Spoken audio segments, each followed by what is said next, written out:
What's going on, everybody? Alex here at Nickens Lawn and Landscape. In today's video, we're going to show you one of our leaf removal projects. We're going to show you the time lapse of that, and I'm also going to walk through a little bit of our equipment, kind of talk about what we have and how we go about choosing what equipment we're going to use on which projects. So this particular job was out in the country. All of the leaves are staying on the property. We don't have to haul anything away, and I would say probably about 20 to 25% of our jobs or our projects for leaf removal are this way. So it's something that we run into a lot. So the jobs like this where you don't have to haul anything away, they're nice, but at the same time they're not nice. It's nice being able to use the leaf vac and get the money for that.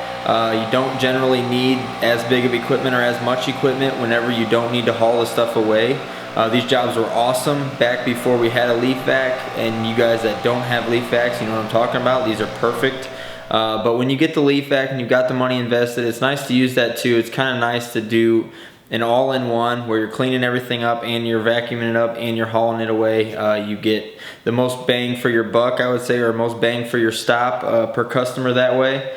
So it is nice being able to use all the equipment, but these ones are great. This one, all we use is backpack blowers. I used the mower for a couple runs there to push a pile in the woods, but that was about it. So it's pretty much backpack blowers and a little bit of grunt. And we've got the two Crysteel BR700s running right here. And then the mower there is the Ferris. That's got the Jericho leaf plow. We've got the Jericho blower buggy with the Billy Goat walk behind blower. And we've also got the Skag with the clamshell bagger. So we've got quite a bit of equipment, and it makes it nice whenever we're going out on jobs. We can pick and choose what we want to use. I mean, as far as residential and smaller commercial leaf removal goes, we have pretty much everything that you could want. So going into projects, like I said, for this one, a lot of times whenever the leaves are staying on the property, it's easier just to grab your backpack blowers and just go to town. I think this one took us like an hour and 20 minutes, and it was 250 bucks. So you do the math, but it's pretty good money.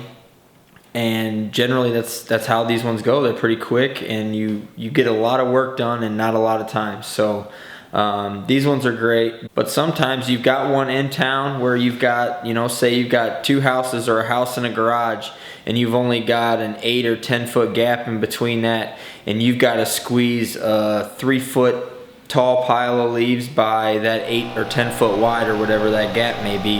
That is really difficult with the backpack blower. So having the leaf plow, the Jericho leaf plow, that is super nice to have in certain situations like that where you've got to get a lot of leaves from, you know, an area where you can't get your vacuum. The plow is awesome. Or in situations where you can leave them on the property but you have to put them all in a certain area, that leaf plow can definitely save you. So that definitely serves a good purpose in a lot of situations. And same thing with the walk behind blower or with the blower buggy attached on the front of the mower. If you've got, in this situation, this job, we probably could have used that, and maybe in some parts we should have used that, but that's a lot of grunt. And when there's a lot of trees like that, it's more difficult to maneuver the mower. And walking behind it or pushing behind it is a lot of grunt. The backpack blowers are so maneuverable and so versatile. You can get around trees really easy. You don't have to lug that big walk behind blower around. So the blower does serve its purpose, but for this one we just stuck to the backpack blowers. But there's definitely times where the walk behind blower is way better than a backpack blower. So again, that one serves its purpose great.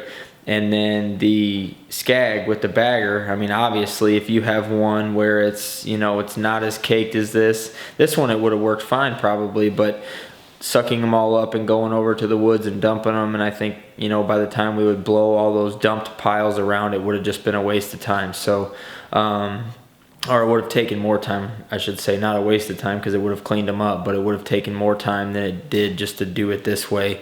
And that way it saves the hours on the mower too, saves the maintenance on the mower. So we really just take it property to property. You never really know what's going to work, so that's why we set it up this year to where we can have all the goodies on one trailer. We can bring everything with us, and if we need it, great, grab it, and if we don't, cool. It's not a big deal. We're not going out of our way to bring it with us or bringing an extra vehicle to bring it with us. We can have everything we need at one time, so it is nice, and it's going to be great for this year. It's already working out good. We're still working out out the kinks and trying to get everything finalized. We don't have the blower buggy mounted on there yet. We got to make some kind of rack or holder for that to sit up in there. It's kind of an awkward shape, so we'll get that figured out. But just working out the kinks, working out the bugs, and I think we're going to be all set up. So that's just a little rant on the way we go about figuring out what we're going to use for our leaf removal and kind of our tactics and thoughts going into it. Hope you guys enjoyed this video. If you did, give it a big thumbs up, leave a comment down below, and let me know what you thought. And if you're not subscribed, be sure to consider hitting that subscribe button. We'd greatly appreciate it.